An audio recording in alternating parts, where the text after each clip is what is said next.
నమస్తే, KVC news స్వాగతం. ప్రతిక్షణం సామాన్యుడి పక్షం. నేను మీ చలపతి. నేటి వార్త.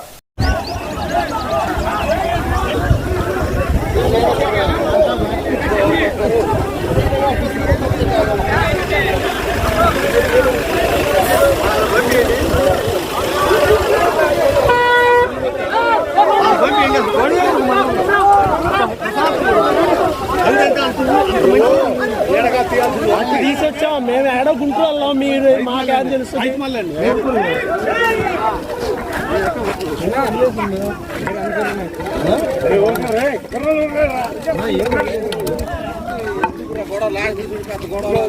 ఇప్పుడు ఇలా కర్రలతో వెళ్తున్నా కానీ చూడండి, పోలీసులు ఏడే ఉన్నారు, కనీసం పట్టించుకోవట్లేదు, వదిలేశారు. వాళ్ళ ముందు నుంచే కర్రలతో వెళ్తాను. ఇది ఇట్లా అయితే ఎట్లా? అదుపు చేయాలి కదా పోలీసులు అనేవాళ్ళు. గొడవలు జరిగితే అదుపు చేయకుండా అలా వదిలేసేసేసారు. ఏం మనుషులు అయ్యా మీరు? మేము ఈ ఊరు వాళ్ళమా? ఏ పేపరు ఏ చేయాలో ఏందది? ఏం ఆపేది ఏం వచ్చేది?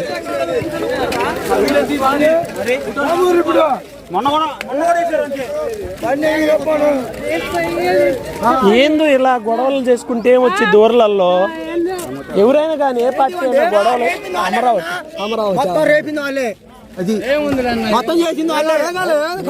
కరెక్ట్ కాదబ్బా. ఇప్పుడు దెబ్బ ఎవరు తగిలినా వచ్చిద్దా చెప్పు?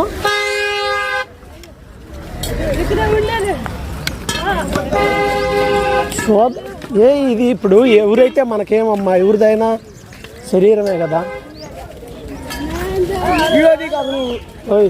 అది నువ్వు చెప్పేది ఏంది? మీడియా వాళ్ళు మీ పని మీరు చేసుకోండి, మా పని మేము చేసుకుంటాం. ఎవరిని ఇవ్వంట?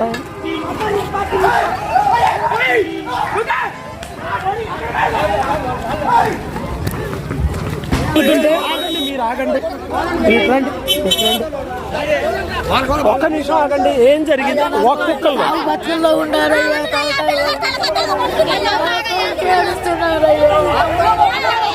ఏమైంది?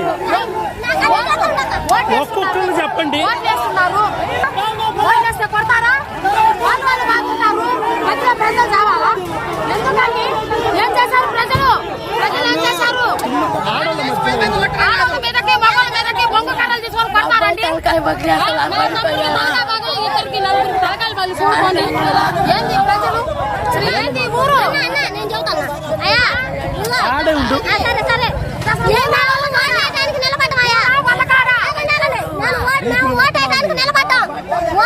నిలబడితే రాదమ్మ రాదమ్మ కొడుకు మరి కమ్మోళ్ళు మొత్తం కమ్మోళ్ళు మాది గొల్లలో కొంతమంది ఉన్నారయ్యా. గొల్లలో మొత్తం గొల్లలో గొల్లం బెమ్మర్ డాక్టర్ గారు వాడు మమ్మల్ని కర్రలు తీసుకొని ఆడాలు కొడతారయ్యా, మొగలు కొడతారయ్యా.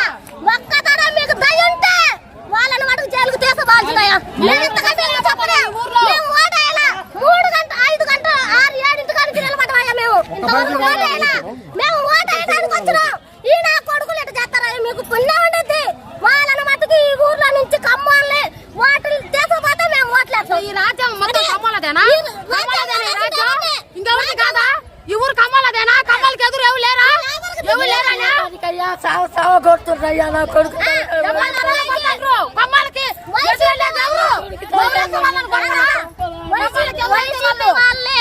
ఒక్కళ్ళు కూడా ఎదురు తిరగలేదన్న. ఒక్క వైసీపీ నాయకుడు కూడా, ఏ కాస్ట్ వాడైనా కానీ ఒక్కళ్ళు కూడా ఎదురు తిరగల. టీడీపీ నాయకులు మొత్తాన్ని కొట్టిర్రు, తలకాలు బదులు కొట్టిర్రు. నిలబడ్డా కానీ కొట్టిరయ్యా.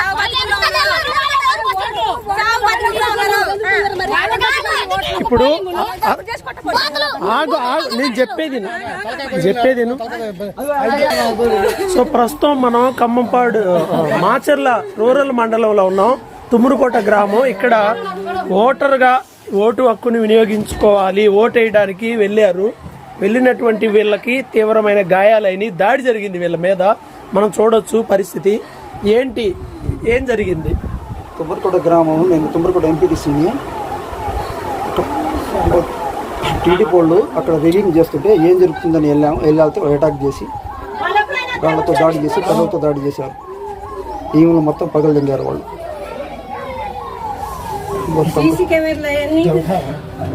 అక్కడ కేవలం కావాలని పోలింగ్ శాతం వైసీపీకి అనుకూలంగా ఉందని వాళ్ళకి తెలిసి లోపలికి వెళ్ళి మహిళల మీద అరాచకం చేసి ప్రశాంతంగా పోలింగ్ జరుగుతున్న చోట వెళ్ళి మహిళలను కొట్టి భయభ్రాంతులు చేసి అక్కడ సీసీ కెమెరాలన్నీ పీకేసి అదేందని మేము వెళ్ళి నేను ఒక మీడియాని నేను మీడియా మీద నేను మీడియా కవర్ చేస్తున్న దాని మీద పోయి నా మీద అటాక్ చేసి మీరు వైసీపీకి సానుకూలంగా ప్రవర్తిస్తున్నారని చెప్పి అందుట్లో నేను వైసీపీ మండల కన్వీనర్ని ఎంపీటీసీ కార్యకర్త మా మీద కావాలని రాళ్లతోటి కర్రలతోటి దాడి చేసి అదేవిధంగా భయభ్రాంతులకు గురి చేసి అక్కడ సీసీ కెమెరాలను కూడా మొత్తం పీకేసి అక్కడ విజువల్స్ ఉన్నాయి చూడమనండి. పోలీసులు వైఫల్యం చెందారు. ప్రశాంతంగా జరుగుతున్న గ్రామంలో కావాలని టీడీపీ నాయకులు కావాలని బ్రహ్మారెడ్డి ప్రోద్బలంతో అక్కడ ఈ అరాచకం చేశారు. కావాలంటే అక్కడ చూస్తున్న వాళ్ళు వీడియో విజువల్స్ ఉన్నాయి చూడండి. ఎవరిది తప్పో అర్థమవుతుంది. ప్రజలారా, ముఖ్యంగా తుమ్మూరుకోట ప్రజలకి నేను ఇదే ముఖ్య విజ్ఞప్తి. మన ఎస్సీ ఎస్టీ బీసీ మైనార్టీలను అనగదొక్కాలని వీళ్ళు టీడీపీ వాళ్ళు, ఒక సామాజిక వర్గానికి చెందిన వాళ్ళు, వీళ్ళు కావాలని మన మీద దాడి చేస్తున్నారు. ఇవాళ మా మీద, మైనార్టీల మీద, ఎస్సీల మీద, మొన్న ఎస్సీల మీద, ఇదే విధంగా ఈ బీసీల మీద ఈ విధంగా దాడులు చేస్తున్నారు. మీరు అర్థం చేసుకొని మన జగనన్నని, మాచర్ల ఎమ్మెల్యే పిఆర్కేని అత్యధిక మెజార్టీ తోటి, మాకు దెబ్బలు తగిలినందుకు మేము బాధపడట్లేదు, పార్టీ కోసం ప్రాణాలు ఇవ్వడానికైనా మేము సిద్ధంగా ఉన్నాం. మీరు ఇది గమనించి వైసీపీ పార్టీని బలోపేతం చేసి అత్యధిక మెజార్టీతో గెలిపించాల్సిందిగా ఈ మీడియా ముఖంగా మేము మీకు తెలియజేసుకుంటున్నాం. ఇదిగోండి మా గాయాలు, మా తలకు గాయాలు. సో మీరు చెప్పండి, ఏంటి అసలు మీ మీద దాడి ఎలా జరిగింది అని కొంచెం 2 మాటలు కనీసం. 2 రోజుల కిందట టీడీపీ చెందిన నేత సతీష్ పోట్ల అనే నాయకుడు మా ఇంటికి వచ్చి బెదిరించాడు. నువ్వు టీడీపీలోకి రా, నీకేమైనా కావాలంటే నేను చేస్తా, నువ్వు బయట తిరిగితే నీ ప్రాణానికే హాని. నేను చెప్తానంటే నేను అప్పటికి లేదు, నా ప్రాణం పోయినా నేను పార్టీ మారను అన్నాను. ప్రస్తుతానికి పొద్దున టాంచి బ్రహ్మారెడ్డి, జూలకంటి బ్రహ్మారెడ్డి ఇక్కడ ఉన్న టీడీపీ నాయకులకి తెగ ఫోన్లు చేశాడు. రిగ్గింగ్ చేయండి, వాళ్ళని వస్తే కొట్టండి, అవసరమైతే నేనున్నా మీకు అడ్డు అని. మేమంతా అవదు అని అనుకున్నాం. వీళ్ళు పోలింగ్ బూత్లోకి వెళ్ళి ఎప్పుడైతే మహిళల పట్ల, మా ఏజెంట్ల పట్ల ఎప్పుడైతే దాడికి దిగారో మేము అప్పుడే అక్కడికి చేరుకున్నాం. అంటే అప్పటికి మాకు తెలియదు వాళ్ళు దాడికి దిగారని. దాడి అయిపోయిన తర్వాత ఈవీఎంలు మొత్తం పలగొట్టి, సీసీ కెమెరాలు పలగొట్టిన తర్వాత బయటకు వచ్చిన తర్వాత మేము ఆ ప్రాంతంలో ఉన్నాం. మా మీద కనీసం ఒక 150 మంది, ఒక యాదవులు కానీ, ఓసీలు, కమ్మోళ్ళు కానీ, ఇంకా వీళ్ళిద్దరు 150 మంది ఎవరైతే సరే రాడ్లతో రెడీగా పెట్టుకున్నారు. వాళ్ళ ప్లాన్ ప్రకారమే వీళ్ళకి ఊర్లో మెజార్టీ రాదు.